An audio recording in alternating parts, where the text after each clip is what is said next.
السلام علیکم گائز، میرا نام ہے شاہین چال اور آپ دیکھ رہے ہیں ڈیفینس سائز۔ دوستو، آج کی جنگ صرف ٹینکوں لڑاکوں طیاروں اور اب دوروں تک محدود نہیں رہی۔ اب میدان جنگ میں ایک نیا دور شروع ہو چکا ہے جہاں فوجی حکمت عملی کے ساتھ ساتھ آرٹیفیشل انٹیلیجنس اور روبوٹکس بھی جنگ کے فیصلے کر رہے ہیں۔ یہ ہے ڈرونز کا زمانہ اور دنیا میں سب سے خطرناک اور انقلابی ایجاد ہے ڈرون سوارمز۔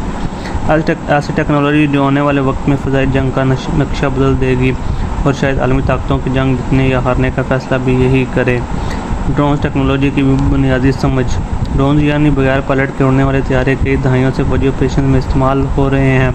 شروع میں یہ صرف نگرانی اور جاسوسی کے لیے تھے، لیکن آج یہ بمباری، سپلائی اور دشمن کے ریڈار سسٹمز کو تباہ کرنے جیسے پیچیدہ مشنز بھی کر سکتے ہیں۔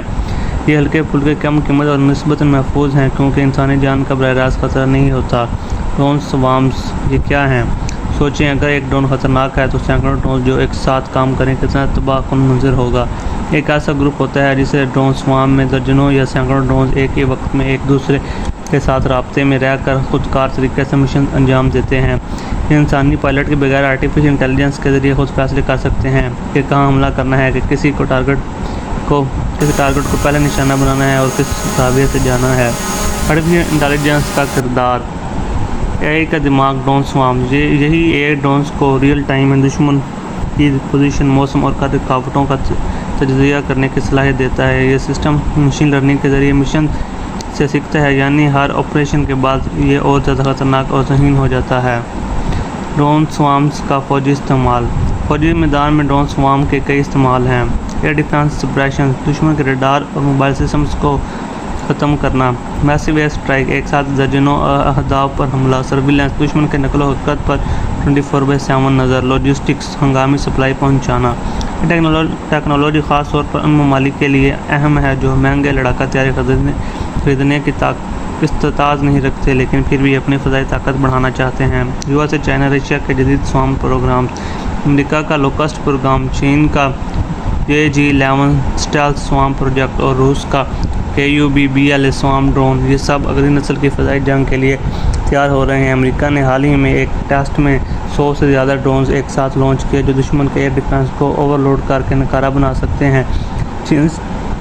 چین سویلتھ سوارم پر کام کر رہا ہے جو ریڈار پر بالکل نظر نہیں آتے، اور روس خود کچھ ڈرونز کا سوارم تیار کر رہا ہے۔ پاکستان کی drone development and partnership. Pakistan نے پچھلے چند سالوں میں براق اور شاہپر جیسے انڈیجنس ڈرونز تیار کیے ہیں۔ اس کے علاوہ چین کے ساتھ شراکت داری میں پاکستان ایرونوٹیکل کمپلیکس جدید سوارم سسٹمز پر بھی ریسرچ کر رہا ہے۔ سی پیک، شہری نگرانی کے دفاع اور کاؤنٹر ٹیررزم میں ڈرونز کا کردار بڑھ رہا ہے۔ پاکستان کی نظریں اس بات پر بھی ہیں کہ مستقبل میں سوارم ڈرونز کو JF-17 اور پاکستان ایئر فورس کے دوسرے پلیٹ فارم کے ساتھ انٹیگریٹ کیا جا سکے۔ فیوچر وارفیئر میں ڈرونز کا رول۔ مستقبل کی جنگوں میں ڈرونز کی تعداد انسانوں سے زیادہ ہوگی۔ Artificial intelligence, quantum communication and hyper sonic speed. آنے والے 10 سال میں سوارم سسٹمز والے عام ہو جائیں گے۔ اس وقت جو ملک اس ٹیکنالوجی میں آگے ہوگا وہی میدان جنگ پر حاوی ہوگا۔ Economics and strategic impact. صرف ہتھیار نہیں بلکہ ڈرون سوارمز ایک اقتصادی ہتھیار بھی ہیں۔ یہ مہنگے جنگی جہازوں کا سستا متبادل ہیں۔ دشمن کی اربوں ڈالر کی ایئر ڈیفنس سسٹمز کو چند ہزار ڈالر کے ڈرون سے ناکارہ بنایا جا سکتا ہے۔ اس کا مطلب ہے کہ طاقت کا توازن بدل سکتا ہے اور چھوٹے ممالک بھی بڑی طاقتوں کو چیلنج دے سکتے ہیں۔